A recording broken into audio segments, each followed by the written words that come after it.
Carl Frampton versus Steve Molitor. Before I start this video, big shout out to Steve Molitor. Steve, if you're watching the video now, which I've sent by Twitter to you, I hope you like the video. Okay, and I hope all is well and training's going well. And Carl Frampton as well, if you get to see this video, hope training's going well for you as well. I don't have you on Twitter yet. I'll have to try and chase you down. But big up to Steve Molitor for not only responding, but constantly keeping me informed of his weight and training. So, okay, on to the fight itself. What do you know about Carl Frampton? Well, for me, as a pro, he's only had a handful of fights. And there's a whole thing about him ducking Monroe, or maybe him ducking Monroe, or Quigg ducking him. But for me at the moment, at this minute in time, Frampton, for all he is and the talent he is, the potential he's got, I still see him as a British level fighter, a domestic fighter. Okay? And you're now looking at Steve Molitor, who has fought at world level.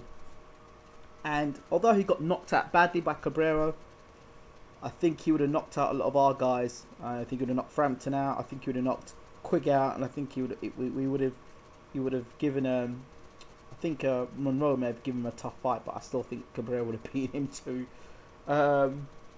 So mixing that all in, and if people say that Kiko Martinez pulled out the fight, and I think some people thought that Kiko Martinez would be a dangerous fight. I would say, in my opinion, that Steve Molitor has an even more dangerous fight. Now, McGuigan is his manager, promoter for Frampton, and of course McGuigan's voice carries a lot of weight in the boxing world when he's on Sky, and he's talking about Frampton. Obviously, people listen to what he has to say, and he says, "Well, Frampton's great, and he's got more to prove, and all the rest of it."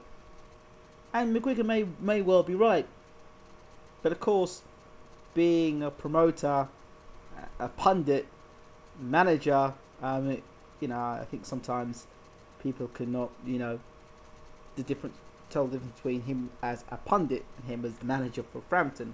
So when we listen to McGuigan, we sort of hear that Frampton's this and Frampton's that. Well, Frampton can be as good as he thinks he is inside the gym. There's no problems with that.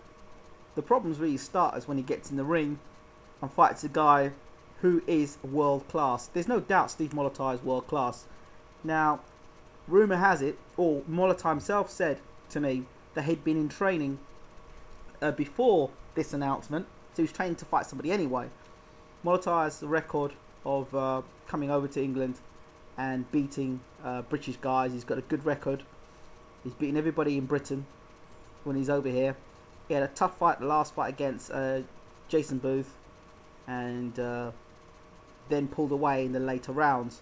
Now, how do I see this fight going? Well, Molitor says he's going to be in great shape, so that's positive. And of course he would say that, and he has got a good record in Britain. He's got a good style. He does have problems against guys who put pressure on him like the way Cabrera did. Now maybe Molitor's learnt from that. One thing's for sure, there's a huge jump between being a domestic fighter and being a world-class fighter. A huge jump. And I think that Barry McGuigan thinks that they're going to catch Molitor on his way down.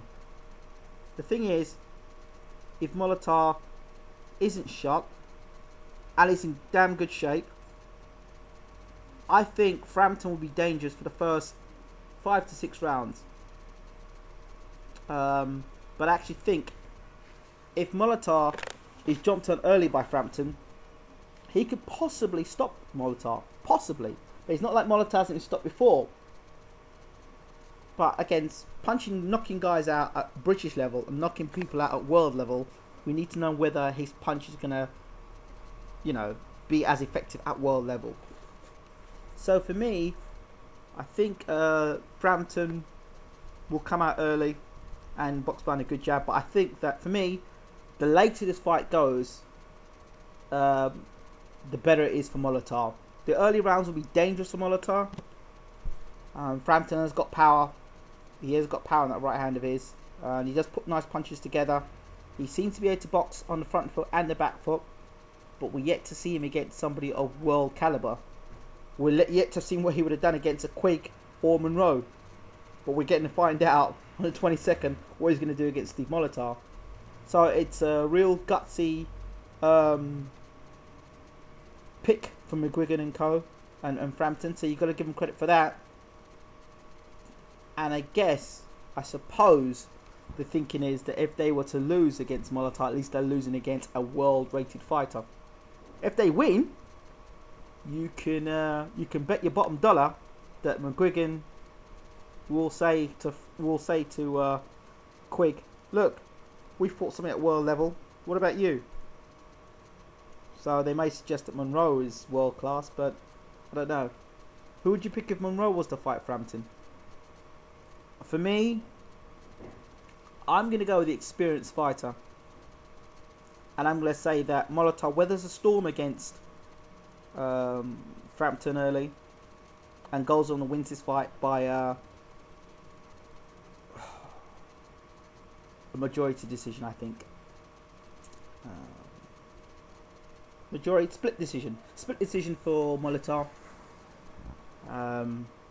As the rounds go on, I believe that Molitor is going to get better, but he has to be worried, or he must be concerned the first 5 rounds of the Frampton right hand, because I think Frampton will come in. Frampton hits hard enough, but we'll see.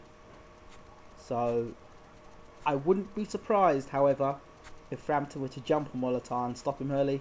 It has happened before with Caballero, as like I said. Caballero, it has happened before. He has been knocked out before. But I think the classy skills and boxing skills, even though he hasn't looked as great as he fought Booth, I think this will be an interesting fight. But Molitor for me. Don't forget to subscribe, rate, and leave your comments below. I do reply to comments, and I hope you enjoyed the video. This is BWTMONLINE. I'm out.